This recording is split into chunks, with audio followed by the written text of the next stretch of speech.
ఈ వీడియో చూసే ముందు జై హనుమాన్ అని కామెంట్ చేయండి. కార్తీక మాసంలో కృష్ణపక్షంలో వచ్చే అమావాస్యని కార్తీక అమావాస్య అని అంటారు. డిసెంబర్ 1వ తేదీ ఆదివారం రోజు కార్తీక అమావాస్య వచ్చింది. ఈ అమావాస్యని భౌమతి అమావాస్య అని కూడా అంటారు. ఈ కార్తీక అమావాస్యతో కార్తీక మాసం కూడా ముగుస్తుంది. కాబట్టి శివుడికి ఎంతో ఇష్టమైన ఈ కార్తీక అమావాస్య రోజు శివుడిని ఎలా పూజించాలి, శివుడి పూజలో పాటించాల్సిన నియమాలు ఏమిటి అన్న విషయాల గురించి ఈ వీడియోలో తెలుసుకుందాం. వీడియోని స్కిప్ చేయకుండా చూడండి. ఈ కార్తీక అమావాస్య రోజున చేసే పూజలకు విశేషమైన పుణ్య ఫలితం లభిస్తుంది అని పండితులు చెబుతున్నారు. అంతేకాకుండా ఈ సంవత్సరం అంతా ఆ కుటుంబం అష్టైశ్వర్యాలతో సకల శుభాలతో జీవిస్తారు. ఆదివారంతో కలిసి వచ్చే అమావాస్యకు చాలా శక్తి ఉంటుంది. కార్తీక మాసంలో వచ్చే చివరి రోజున ఎవరైతే శివుడిని పూజిస్తారో అలాంటి వారికి శివుడి ఆశీర్వాదం ఖచ్చితంగా లభిస్తుంది. శివుడికి ఇష్టమైన దీపాలలో నారికేల దీపం ఒకటి. కొబ్బరి చిప్పలో వెలిగించే దీపాన్ని నారికేల దీపం అంటారు. ఈ నారికేల దీపాన్ని కార్తీక మాసంలో వెలిగిస్తే మీరు శివుడి ఆశీర్వాదంతో అంతులేని ఐశ్వర్యం పొందుతారు. నారికేల దీపాన్ని ఎలా వెలిగించాలి అంటే కొబ్బరికాయను 2 సమాన చిప్పలుగా పగలగొట్టాలి. తరువాత ఒక చిప్పలో ఆవు నెయ్యిని పోసి అందులో 3 వత్తులు వేసి శివుడి పటం ముందు ఈ కొబ్బరి చిప్ప దీపం వెలిగించాలి. కార్తీక మాసం చివరి రోజున నారికేల దీపం వెలిగించిన వారికి ఈ సంవత్సరం మొత్తం ఎలాంటి సమస్యలు లేకుండా ఆనందంగా ఉంటారు. ఈ నారికేల దీపం వెలిగించలేని వారు 2 పిండి దీపాలు అయినా వెలిగించవచ్చు. బియ్యం పిండిలో పాలు పోసి ముద్దలాగా చేసి ఆ పిండితో చిన్న 2 ప్రమిదలను తయారు చేసుకోవాలి.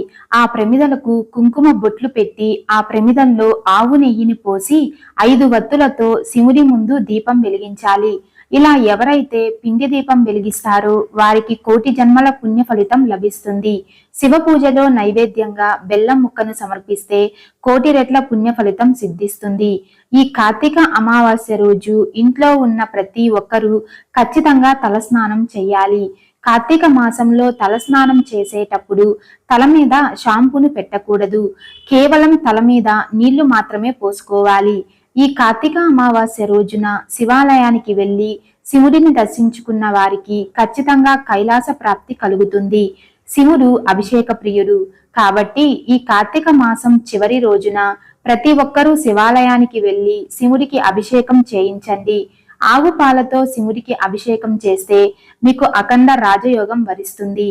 చెరుకు రసంతో శివుడికి అభిషేకం చేస్తే అప్పుల సమస్యలు అన్నీ తొలగిపోతాయి. అలాగే ఈ కార్తీక అమావాస్య రోజు దేవతా వృక్షాలకు నీళ్లు పోసి నమస్కారం చేసుకుంటే మీరు చేసిన జన్మజన్మల పాపాలు అన్నీ తొలగిపోయి జన్మజన్మలకు తరగని అదృష్టం కలుగుతుంది. ఈ అమావాస్య రోజున రావి చెట్టుకు కానీ, మర్రి చెట్టుకు కానీ, వేప చెట్టుకు కానీ, తులసి మొక్కకు కానీ నీళ్లు పోసి నమస్కారం చేసుకోండి. మీ ఇంట్లో ఉన్న దరిద్రం మొత్తం తొలగిపోయి మీకు లక్ష్మీ కటాక్షం కలగాలంటే ఈ అమావాస్య రోజున సాయంత్రం సమయంలో ఒక గాజు గిన్నె నిండా రాళ్ల ఉప్పును వేసి మీ ఇంటి ఈశాన్య మూలలో పెట్టండి.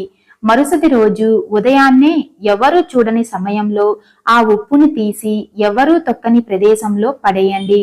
ఈ అమావాస్య రోజున ఎవరైతే ఈ పరిహారాన్ని చేస్తారో వారి ఇంట్లో ఉన్న నెగిటివ్ ఎనర్జీ మొత్తం తొలగిపోయి ఇల్లంతా పాజిటివ్ ఎనర్జీతో నిండిపోతుంది. అలాగే ఆ ఇంట్లో ఎలాంటి కుటుంబ కలహాలు లేకుండా కుటుంబం అంతా అష్టైశ్వర్యాలతో జీవిస్తారు. బిల్వపత్రం అంటే శివుడికి అత్యంత ప్రీతికరం. 3 ఆకులు కలిగి ఉన్న ఈ బిల్వపత్రం శివుని 3 కనులతో సమానం. కాబట్టి ఈ కార్తీక అమావాస్య రోజున శివుడికి బిల్వ పత్రాలను సమర్పిస్తే మీ జీవితంలో ఎలాంటి డబ్బు కష్టాలు లేకుండా ఆ పరమేశ్వరుడు మీ కుటుంబాన్ని ఎల్లవేళలా రక్షిస్తూ ఉంటాడు. లక్ష్మీదేవి కన్నీటి నుండి ఉసిరి చెట్టు ఉద్భవించిందని పురాణాల్లో చెప్పబడింది.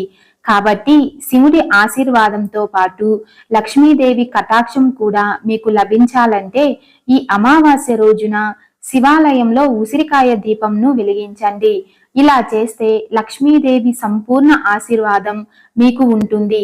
ముఖ్యంగా అమావాస్య రోజు ఉసిరి చెట్టును ముట్టుకొని నమస్కారం చేసుకొని మీ మనసులో ఉన్న కోరికను కోరుకుంటే ఆ కోరిక ఖచ్చితంగా నెరవేరుతుంది. కార్తీక మాసం చివరి రోజున సాయంత్రం 6 గంటల సమయంలో ప్రతి ఒక్కరూ తప్పకుండా మీ ఇంటి గుమ్మం ముందు 2 దీపాలను వెలిగించండి.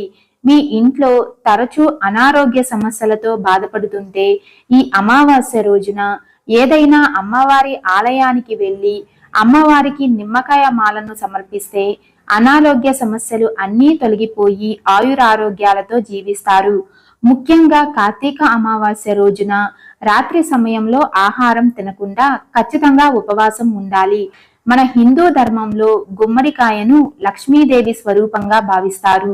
ఏ ఇంటి ముందు గుమ్మడికాయ ఉంటుందో అలాంటి ఇల్లు ఎలాంటి కష్టాలు లేకుండా సిరి సంపదలతో ఉంటుంది. కాబట్టి ఈ కార్తీక అమావాస్య రోజు ఒక కొత్త గుమ్మడికాయను మీ ఇంటికి తెచ్చుకొని ఆ గుమ్మడికాయకు కుంకుమ బొట్లు పెట్టి మీ ఇంటి ముందు కట్టి ఆ గుమ్మడికాయకు ఒక ధూపం వేయండి. గుమ్మడికాయను కట్టలేని వారు ఒక కలబంద మొక్కను అయినా వేలాడదీయవచ్చు. మీ ఇంటిపై నరదిష్టి పడితే మీ కుటుంబంలో ఎన్నో సమస్యలు ఏర్పడతాయి. కాబట్టి కార్తీక అమావాస్య రోజు ఇంట్లో ఉన్న ప్రతి ఒక్కరూ కళ్ళు ఉప్పుతో దిష్టి తీసుకోండి. అమావాస్య రోజున ఎవరు తలకు నూనె రాయకూడదు. అలాగే భార్యాభర్తలు బ్రహ్మచర్యం పాటించకూడదు. ముఖ్యంగా ఈ కార్తీక అమావాస్య రోజున ప్రతి ఒక్కరూ కాలికి నల్లదారం కట్టుకుంటే మీపై ఉన్న దిష్టి మొత్తం తొలగిపోతుంది. ఈ అమావాస్య రోజున కొన్ని పరిహారాలు పాటిస్తే మీ జీవితంలో డబ్బుకు ఎలాంటి లోటు ఉండదు. చాలా మంది ఎంత కష్టపడినా కూడా అదృష్టం అనేది వరించదు.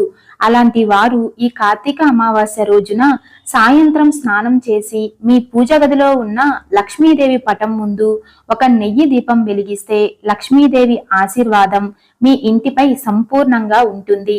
అలాగే మీ ఇంట్లో లక్ష్మీదేవి తిష్ట వేసుకుని కూర్చుంటుంది.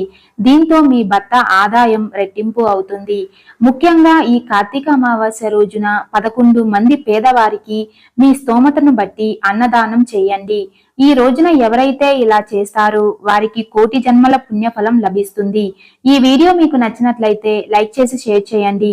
ఇలాంటి మరిన్ని అప్డేట్స్ కోసం మా ఛానల్ ని సబ్స్క్రైబ్ చేసుకోండి.